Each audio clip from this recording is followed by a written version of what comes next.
All right, so this is a chapter book, very, very, very short, that I usually read with every TK class. They love it, and I love it too. And I'm going to read part of it today, and we'll see how long it takes, and then we'll do a part of it a different day.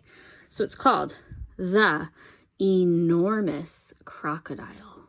Do you guys know what enormous means? It means very big. Look at how enormous the crocodile's mouth is. Look at the teeth.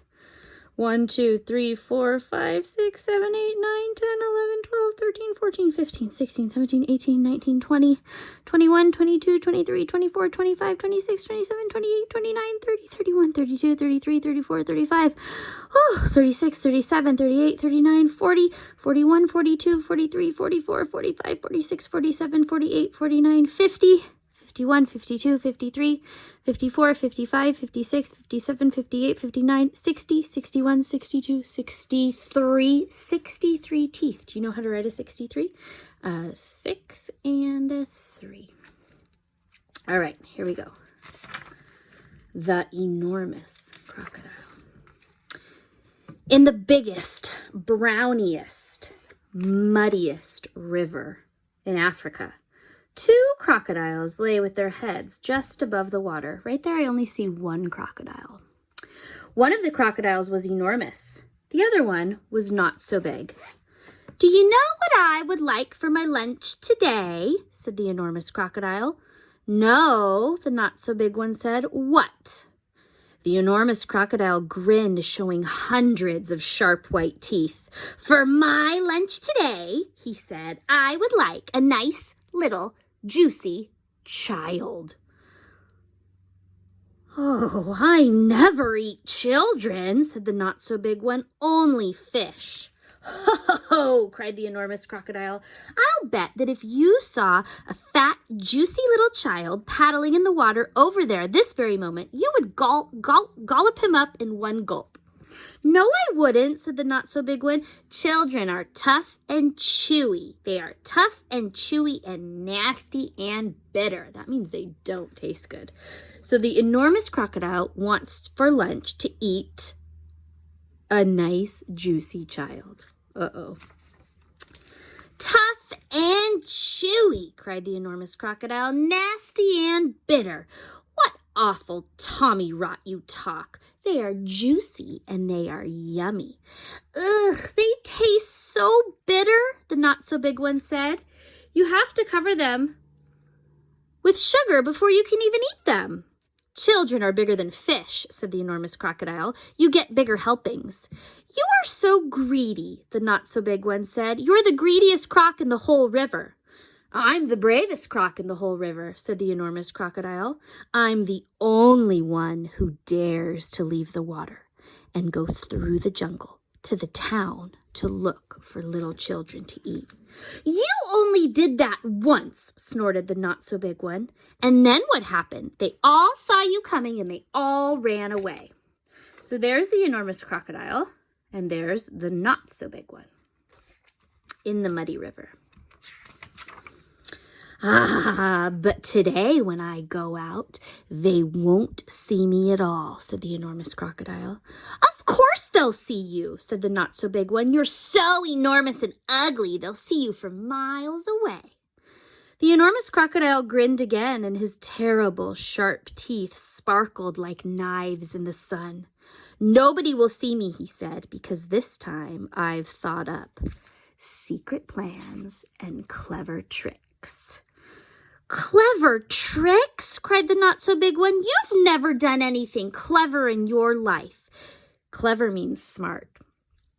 "You're not very smart." "Well, I'm the cleverest croc in the whole river," said the enormous crocodile. "And for my lunch today, I shall feast upon a fat, juicy child while you lie here in the river feeling hungry. Goodbye." The enormous crocodile swam to the side of the river and crawled out of the water. A gigantic creature was standing in the slimy, oozy mud on the riverbank. It was Humpy Rumpy, the hippopotamus.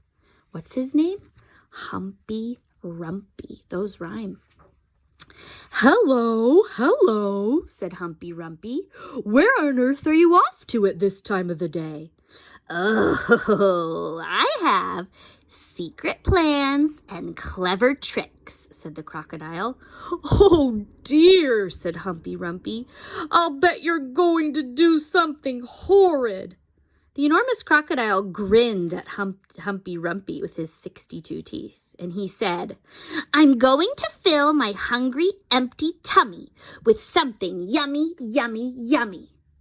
"What's so yummy?" asked Humpy Rumpy. "Try to guess," said the enormous crocodile. "It's something that walks on two legs." "You don't mean," said Humpy Rumpy, "you don't really mean you're going to eat a little child?" "Of course I am," said the crocodile. "Oh, you horrid, greedy, grumptious brute," cried Humpy Rumpy. "I hope you get caught and cooked and turned into crocodile soup." There's Humpy Rumpy. The enormous crocodile laughed out loud at Humpy Rumpy, and then he waddled off into the jungle. Inside the jungle, he met Trunky, the elephant. Trunky was nibbling leaves from the top of a tall tree. There's Trunky's leg. He was nibbling the leaves at the top of the tall tree, and he didn't notice the enormous crocodile at first. So the enormous crocodile bit him on the leg. Oh my, look at that. He bit him. "Ow!" said Trunky in his big, deep voice. "Who did that?" "Oh, it's you, you beastly crocodile. Why don't you go back to the big, brown, muddy river where you belong?" "Oh, because I have secret plans and clever tricks," said the crocodile. "You mean you've got nasty plans and nasty tricks," said Trunky. "You've never done a nice thing in your life." The enormous crocodile grinned up at Trunky and said, "I'm off to find a yummy child for lunch. Keep listening and you'll hear the bones go crunch." "Oh, you wicked, beastly beast," cried Trunky. "Oh, you foul and filthy fiend. I hope you get squashed and squished and squizzled and boiled up into crocodile stew." The enormous crocodile laughed out loud and disappeared into the thick, thick jungle. A bit farther on, he met Mugglewump. Mugglewump was sitting in a tree eating nuts. What does it look like Mugglewump is? Mugglewump is a monkey. "Hello, Crocky," said Mugglewump. "What are you up to now?" "I have secret plans and clever tricks," said the crocodile. "Would you like some nuts?" asked Mugglewump. "I have better things to eat than nuts," sniffed the crocodile. "I didn't think there was anything better than nuts," said Mugglewump. "Aha!" said the enormous crocodile. "The sort of things that I am going to eat have fingers, toenails, arms and legs and feet." Mugglewump went pale, and he began to shake all over. "Oh, you aren't really going to gobble up a little child, are you?" he said. "Of course I am," said the crocodile. "Clothes and all. They taste better with their clothes on." "Oh, you horrid, hoggish croc," cried Mugglewump. "You creepy, slimy creature. I hope the buttons and the buckles all get stuck in your throat and choke you to death." The crocodile grinned up at Mugglewump and said, "I eat monkeys too." And quick as a flash, with one bite of his huge jaws, he bit through the tree that Mugglewump was sitting on, and down it came. But just in time, Mugglewump jumped into the next tree, and he swung away through the branches. A bit farther on, the enormous crocodile met the roly-poly bird. Ooh, look at the roly-poly bird. Very colorful. I like that. The roly-poly bird was building a nest in an orange tree. Do you see all the oranges? "Hello there, enormous crocodile," sang the roly-poly bird. "We don't often see you here up in the jungle." "Ah," said the crocodile, "I have secret plans and clever tricks." "I hope hope it's not something nasty, sang the roly-poly bird. Nasty, cried the crocodile. Of course it's not nasty. It's delicious. Uh-oh. It's luscious, it's super, it's muscious, it's duper. It's better than rotten old fish. You mash it and munch it, you chew it and crunch it. It's lovely to hear it go squish. Oh, it must be berries, sang the roly-poly bird.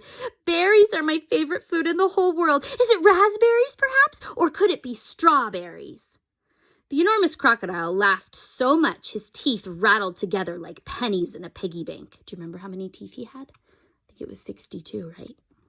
Crocodiles don't eat berries, he said. We eat little boys and girls, and sometimes we eat roly-poly birds as well. Very quickly, the crocodile reached up and snapped its jaws at the roly-poly bird. He just missed the bird, but he managed to catch hold of the long, beautiful feathers in its tail. The roly-poly bird gave a shriek of terror, ah! And shot straight up into the air, leaving its tail feathers behind in the enormous crocodile's mouth. At last, the enormous crocodile came out of the other side of the jungle into the sunshine. He could see the town not far away. All right, I'm going to stop there, and we'll read again tomorrow, okay? Stay tuned.